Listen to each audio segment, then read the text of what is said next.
Hello everybody and welcome back. I'm Christo and this is another MEIOU Taxes 3.0 basic concepts video. Today we're going to talk about levies and the army a little bit. We're not going to go hugely in depth, but there isn't a huge amount to say, so this will cover, I think, most questions.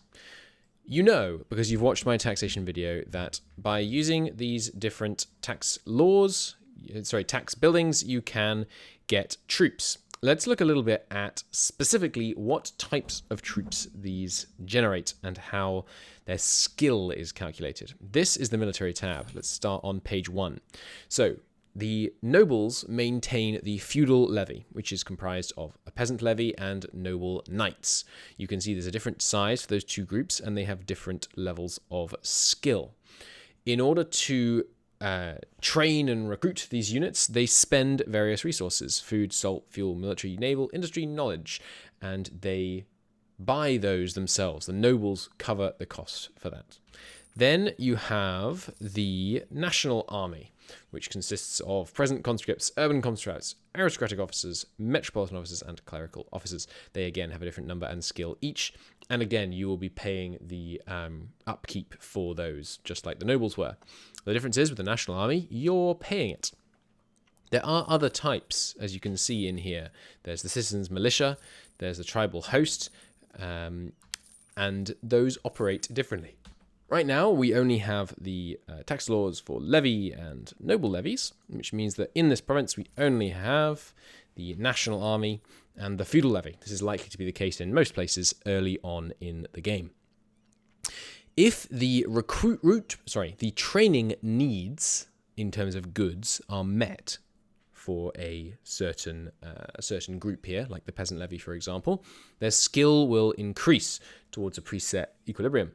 If the skill is high enough overall for your whole army, then you get a modifier like this, hardened regulars. There are multiple levels of this, positive and negative, and this occurs when you have high or low skill in those different groups making up your armed forces.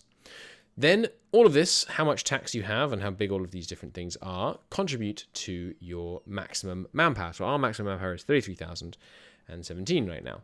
We have 14,000 in the field, however, and as it says in this tooltip, the maximum manpower actually relates to the maximum of manpower reserve and raised levies. So because we have 14,000 in the field, our manpower is not going to go above 33,017 minus 14,000.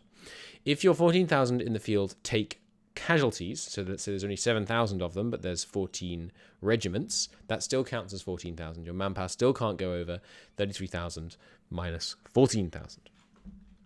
That is more or less all there is to say about this. There is a huge variety of reforms, in military service reforms and levied armies reforms and things, and rights, that will affect how your army is created, and the relative loyalty of the different estates involved will also affect the cost that it will take to levy those troops with taxes. But that is the basic fundamentals of it. I hope that was helpful, and I will see you in the next video. There'll be a pinned comment. If I missed anything, let me know. Extra things, extra tips you'd like to share with the community, and I will see you next time. Bye-bye.